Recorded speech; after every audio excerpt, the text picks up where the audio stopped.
continuons notre série sur le livre de la Genèse. Dans cet épisode, nous verrons que, depuis le commencement, il y a toujours eu deux catégories de personnes dans le monde. Les croyants soumis, les incrédules rebelles. Et ceci jusqu'aujourd'hui. Ces deux catégories sont illustrées dans la vie de Caïn et Abel. Chacun de nous appartenant à l'une de ces deux catégories. Ouvrons le récit inspiré.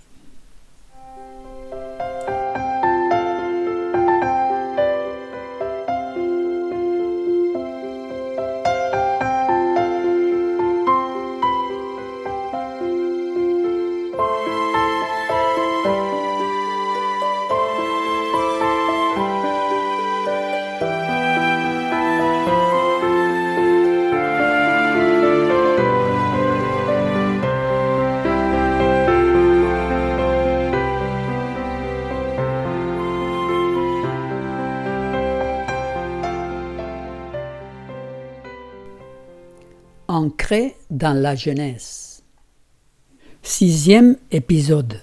L'origine du crime.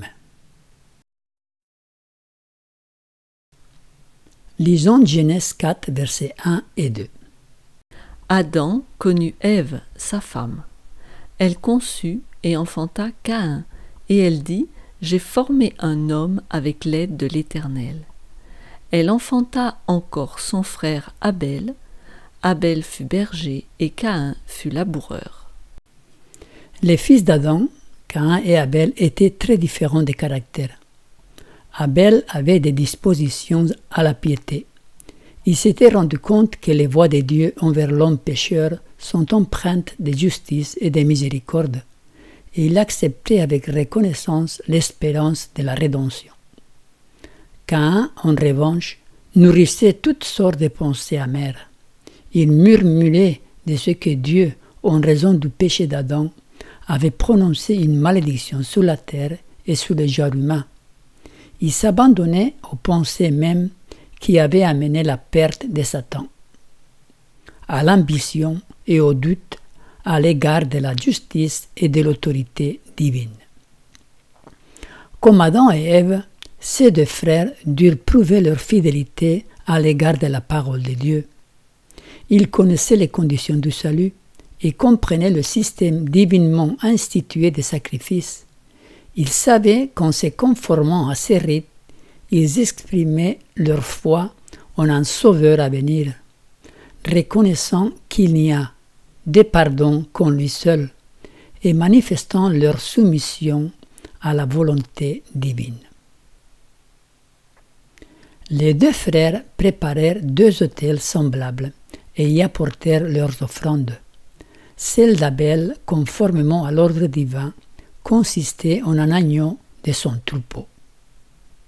Et Abel, de son côté, en fit un des premiers-nés de son troupeau et de leur graisse. Verset 4 maintenant. L'Éternel porta un regard favorable sur Abel et sur son offrande.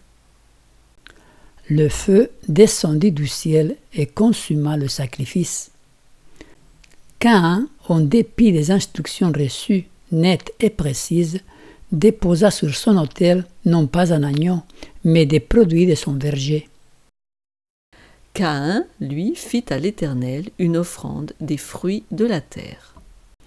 Aucun signe du ciel ne vint témoigner que son offrande était agréée. Mais l'Éternel ne porta pas un regard favorable sur Caïn et sur son offrande. Caïn fut très irrité et son visage fut abattu. Abel le supplia de s'approcher de Dieu de la façon requise, mais il ne se montra que plus obstiné à en faire à sa guise. Étant l'aîné, il jugeait qu'il n'avait pas de leçons à recevoir de son frère et méprisa ses conseils.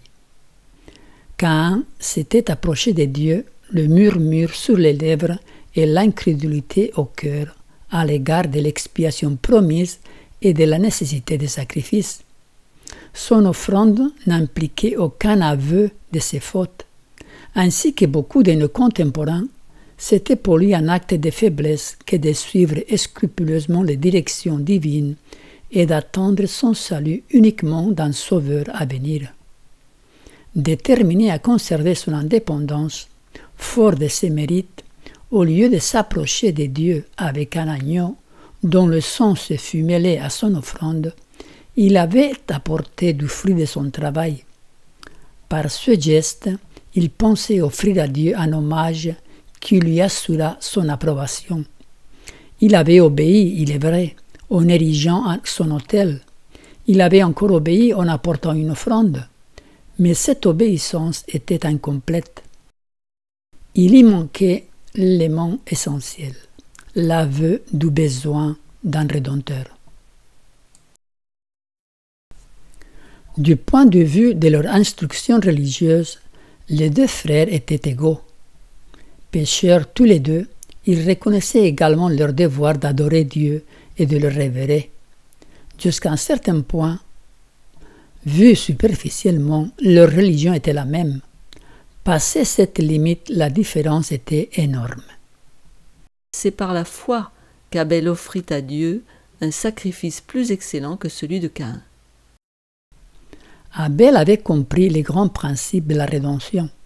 Se reconnaissant pécheur, il voyait se dresser entre l'Éternel et lui toute sa culpabilité et la mort qui en est la pénalité. En offrant une victime sanglante, il s'inclinait devant la loi de Dieu violée par lui et contemplait dans le sang de cette même victime un sauveur qui devait mourir à sa place. C'est ainsi qu'il avait tout à la fois et l'assurance que son offrande était agréée et le témoignage de sa justification. Caïn n'était nullement victime d'une décision arbitraire. Autant qu'Abel, il avait eu l'occasion d'apprendre et d'accepter la vérité. C'est une erreur de croire que l'un des deux frères avait été élu pour le salut et l'autre pour la perdition. Abel choisit la foi et l'obéissance. Caïn, lui, opta pour le doute et l'insoumission. Là était toute la différence. Caïn et Abel représentent deux catégories d'individus que l'on rencontrera jusqu'à la fin. Les uns acceptent le sacrifice offert pour délivrer l'homme de son péché. Les autres courent le risque de se confier en leur propre mérite, c'est-à-dire d'offrir à Dieu un sacrifice privé des vertus expiatoires et pourtant incapable de réconcilier l'homme avec Dieu. Ces derniers veulent ignorer que seuls les mérites de Jésus-Christ peuvent nous procurer le pardon de nos péchés. Ceux qui, ne sentant aucun besoin de l'agneau de Dieu, comptent pouvoir s'intégrer dans la faveur du Tout-Puissant par leurs bonnes œuvres, commettent la même erreur que Caïn. Aussi longtemps qu'ils n'acceptent pas le sang purificateur, ils restent sous la condamnation. Les adorateurs qui se rangent du côté de Caïn constituent la majorité des hommes. Presque toutes les fausses religions ont pour base le principe selon lequel on peut faire son salut par ses propres moyens. Quelques-uns aujourd'hui prétendent que l'humanité n'a nul besoin de rédemption, mais seulement d'une amélioration, qu'elle est susceptible de s'épurer, de s'élever, de se régénérer elle-même. On en voit le résultat dans l'histoire de Caïn. Non, elle n'est pas capable de se régénérer elle-même. Sa tendance naturelle n'est pas de monter vers le bien, mais de descendre vers le mal. Jésus est notre unique espérance. En effet, Acte 4,12 nous dit « Il n'y a de salut en aucun autre, car il n'y a sous le ciel aucun autre nom qui ait été donné parmi les hommes par lequel nous devions être sauvés. » La vraie foi, celle qui s'appuie entièrement sur le Sauveur, se traduit par la soumission à toutes les exigences divines. Depuis Adam jusqu'à nos jours, une grande controverse se poursuit sur la question de l'obéissance à la loi de Dieu. Dans tous les siècles, on a vu des hommes se réclamer de la faveur divine, tout en se permettant de fermer les yeux sur l'un ou l'autre de ses préceptes. C'est par les œuvres, déclare l'Écriture, que la foi est rendue parfaite. Sans les œuvres, sans l'obéissance, la foi est morte. Celui qui dit « je l'ai connu » et qui ne garde pas ses commandements est un menteur, et la vérité n'est point en lui. 1 Jean 2, verset 4. Quand Caïn vit que son offrande était rejetée, il se courrouça contre Dieu et contre Abel. Contre Dieu parce qu'il n'acceptait pas ce qu'il avait substitué à l'offrande réglementaire, et contre Abel parce qu'il préférait obéir à Dieu plutôt que de le suivre dans sa désobéissance. Dieu n'abandonna cependant pas Caïn à lui-même, et condescendit à raisonner avec cet homme qui s'est montré si peu raisonnable. Et l'Éternel dit à Caïn, « Pourquoi es-tu irrité, et pourquoi ton visage est-il abattu ?» La voix céleste continua. « Certainement, si tu agis bien, tu relèveras ton visage, et si tu agis mal, le péché se couche à la porte, et ses désirs se portent vers toi, mais toi, domine sur lui. » C'est ainsi que Dieu plaide avec le pécheur quand nous chutons.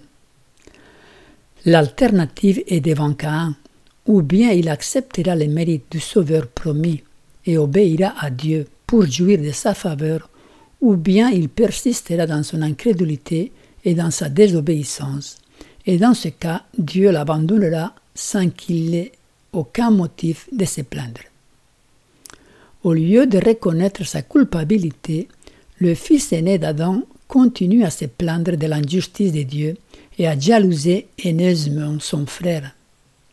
Querelleur, il provoque une discussion avec ce dernier au sujet des voies de Dieu à leur égard. Modestement mais fermement, le frère cadet prend le parti de la justice et de la bonté du Créateur et s'efforce de convaincre Caïn que c'est lui qui a tort. Il lui rappelle avec quelle compassion Dieu a épargné la vie de leurs parents alors qu'il aurait pu les frapper à mort sur le champ. En outre, dans son amour, Dieu livrera son Fils innocent au châtiment qu'ils ont eux-mêmes mérité. Ces paroles ne font qu'exaspérer Caïn, en qui le bon sens et la conscience crient qu'Abel a raison. Mais il est furieux de voir celui qui a l'habitude de l'écouter oser le contredire et lui refuser toute sympathie. Une rage aveugle s'empare de lui et il frappe mortellement son frère. Ce n'était pas pour quelque faute commise par Abel que Caïn le haïssait et qu'il le tua, mais parce que ses œuvres étaient mauvaises et que celles de son frère étaient justes. C'est ainsi que dans tous les siècles, les méchants ont haï ceux qui étaient meilleurs qu'eux. La vie d'obéissance et de fidélité respectueuse d'Abel était pour le meurtrier un reproche perpétuel. Car quiconque fait le mal est la lumière et ne vient point à la lumière, de peur que ses œuvres ne soient dévoilées. Et 2 Timothée 3,12 nous dit « Or, tous ceux qui veulent vivre pieusement en Jésus-Christ seront persécutés. » La mort d'Abel est le premier exemple de l'inimitié qui, selon la déclaration divine, devait régner entre le serpent et la postérité de la femme, c'est-à-dire entre Satan et ses sujets d'un côté et Jésus-Christ et ses disciples de l'autre. Je mettrai inimitié entre toi et la femme, entre ta postérité, Satan et ses sujets, et sa postérité, Jésus-Christ et ses disciples. Celle-ci t'écrasera la tête et tu lui blesseras le talon. Genèse 3, verset 15. Par le péché, Satan a su imposer son ascendant à la race humaine. Mais ces jours, Jésus-Christ nous offre le moyen de le briser. Lorsque par la foi en l'agneau de Dieu, une âme renonce au péché, la fureur de Satan s'allume aussitôt. La vie sainte d'Abel réfutait la prétention de l'adversaire selon laquelle il est impossible à l'homme d'observer la loi de Dieu. Quand Caïn, animé par l'esprit du malin, vit qu'il ne pouvait dominer Abel, il s'emporta à tel point qu'il lui donna la mort. Partout où des hommes oseront revendiquer la loi de Dieu, on verra le même esprit s'élever contre eux. C'est là l'esprit qui, dans tous les siècles, a dressé les potences et allumé les bouchers où ont péri les disciples de Jésus-Christ. Ces cruautés émanent toujours de Satan et de ses suppôts. Mais la rage du malin est celle d'un adversaire désarmé. Chaque martyr de Jésus est un vainqueur. Ils l'ont vaincu, ce serpent ancien appelé le diable et Satan, à cause du sang de l'agneau et à cause de la parole de leur témoignage, et ils n'ont pas aimé leur vie jusqu'à craindre la mort. Le meurtrier fut bientôt appelé à répondre de son crime. L'Éternel dit à Caïn, « Où est ton frère Abel ?» Il répondit, « Je ne sais pas, suis-je le gardien de mon frère ?» Caïn est déjà descendu si bas dans le péché qu'il a perdu la notion de la grandeur et de l'omniscience de Dieu. Pour cacher son crime, il recourt au mensonge. Et Dieu dit, « Qu'as-tu fait ? La voix du sang de ton frère crie de la terre jusqu'à moi. » Dieu donne à Caïn l'occasion de confesser son péché, car il a eu le temps de réfléchir. Il connaît l'énormité de son crime et du mensonge dont il a essayé de le couvrir. Si Caïn avait confessé avec un vrai repentir, Dieu l'aurait pardonné. Mais il reste frondeur, et la sentence ne tarde plus. La voix qui lui a fait entendre des appels si doux lui jette maintenant ce terrible verdict. Maintenant, tu seras maudit de la terre, qui a ouvert sa bouche pour recevoir de ta main le sang de ton frère. Quand tu cultiveras le sol, il ne te donnera plus sa richesse.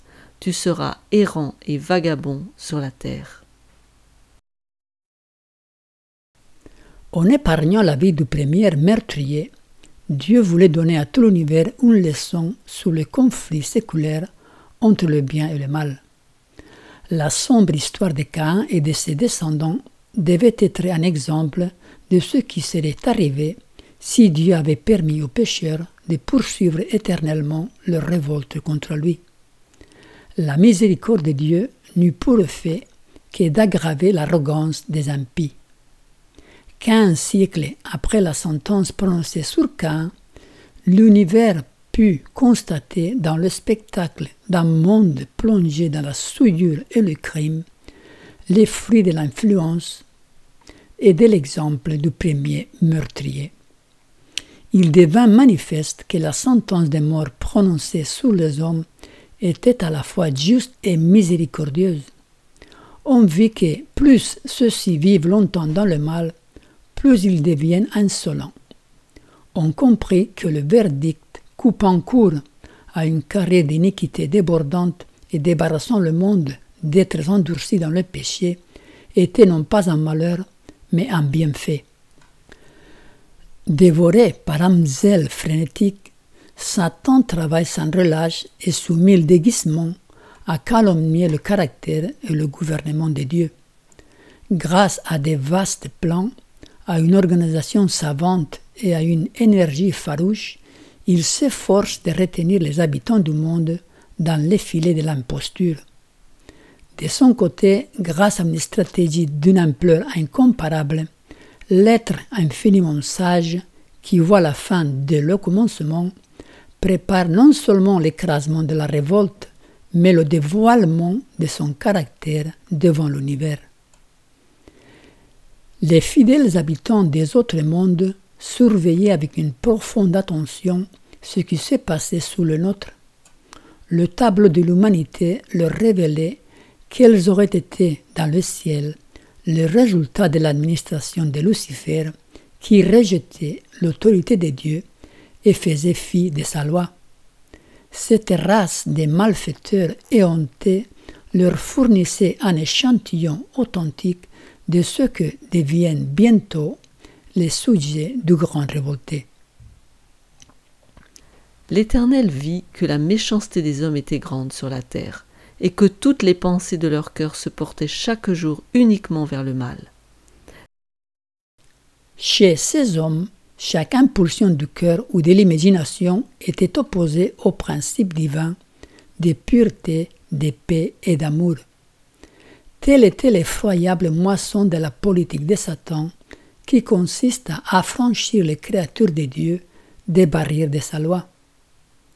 Grâce aux faits mis au jour par les péripéties de ce formidable conflit, Dieu justifie les principes et les règles de son gouvernement diffamés par Satan et ses artisans. Un jour, trop tard pour les rebelles, sa justice sera proclamée par les méchants comme par les bons.